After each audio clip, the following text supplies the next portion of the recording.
Gilles. Bonsoir mesdames, bonsoir messieurs. Alors nous sommes mercredi le 16 décembre 2020. Il est 20h01 ou à peu près. Nous sommes à l'Assemblée spéciale pour déposer le budget.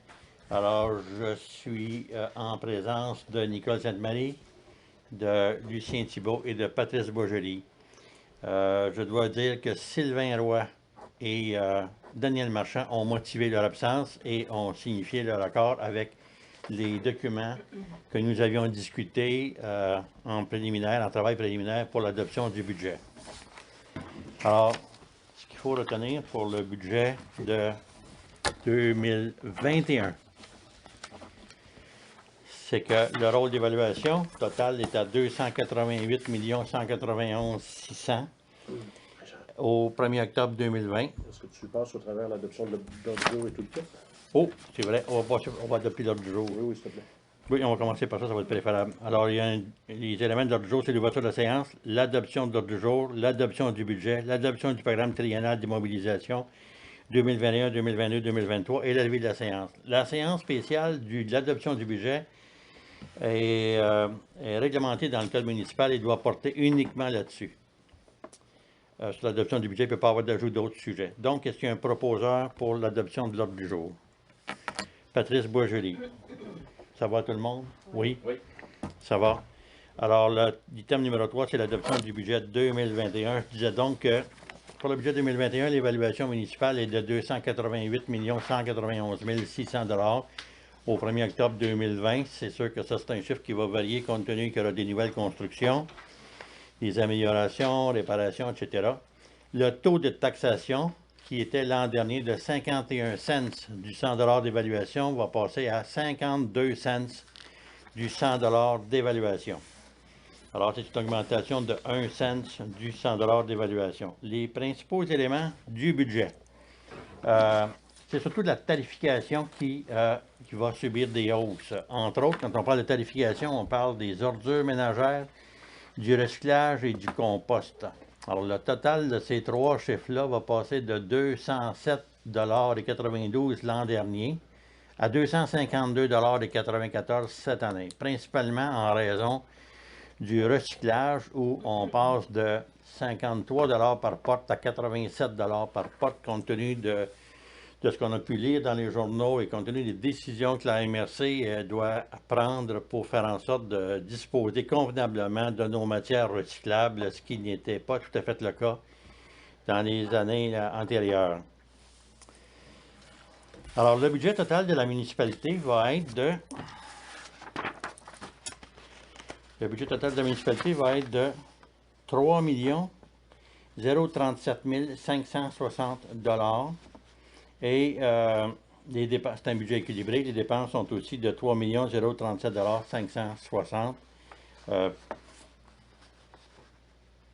Je n'ai pas l'intention de donner le détail de la ventilation. Des documents sont transmis aux citoyens dans le prochain bulletin mensuel parce que faire la liste des chiffres qu'on a présentement entre les mains, c'est peut-être pas très significatif. Parce que je voulais surtout mentionner que c'est des augmentations dont j'ai parlé tantôt.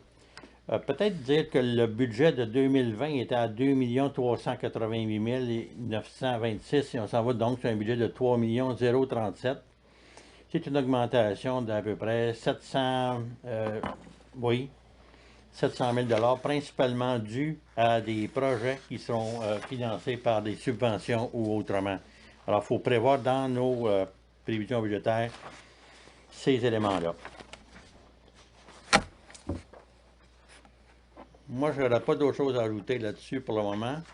S'il n'y a pas de questions, je prendrai une proposition pour adopter le budget 2021 proposé par M. Lucien Thibault et appuyé pour un appui. C'est unanime?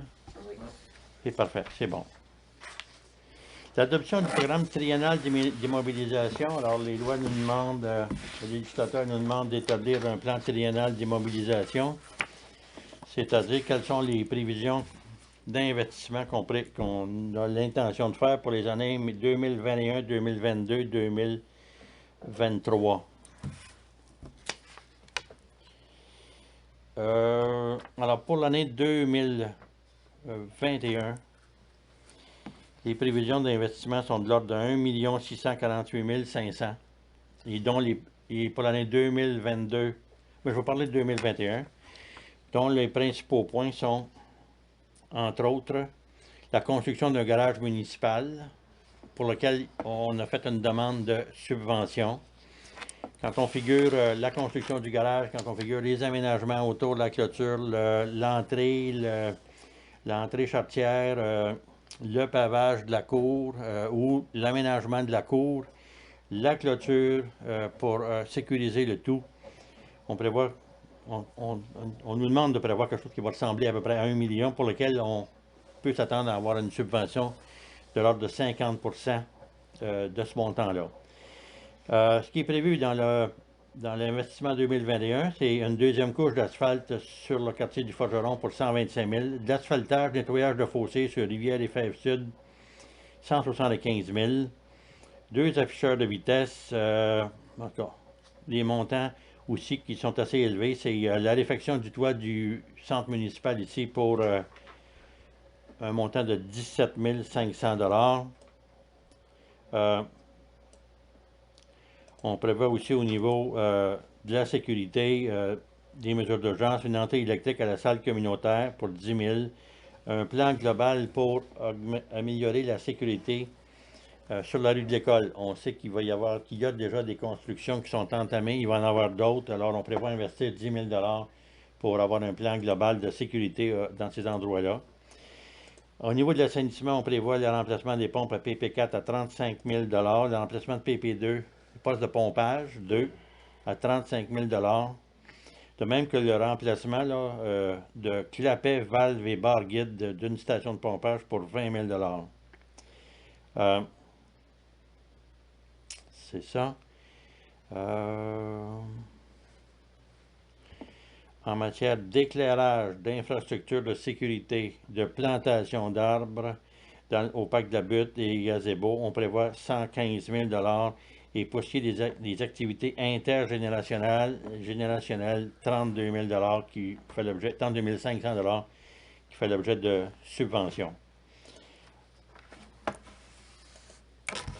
Pour l'année 2022, on prévoit aussi des remplacements de ponceaux. On prévoit de l'asphaltage et des fossés sur montée grande ligne pour environ 280 000 $. Ce sont des estimés sommaires. De l'asphaltage sur Rivière des Fèves d'Or pour 150 000 $ à peu près.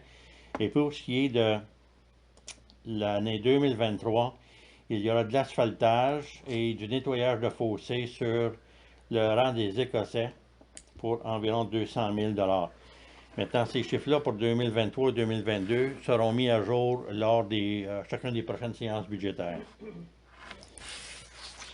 Je reviens à l'ordre du jour. Est-ce qu'il y a, si c'est clair, on va donc adopter le programme triennal de mobilisation 2021, 2022, 2023. Est-ce qu'il y a un proposeur? Madame Sainte-Marie en fait la proposition, c'est adopté à l'unanimité. Le point numéro 5. La levée de la séance. Alors, il est 8h11. Et la séance spéciale du Conseil pour l'adoption du budget est terminée. Elle est levée. Merci beaucoup.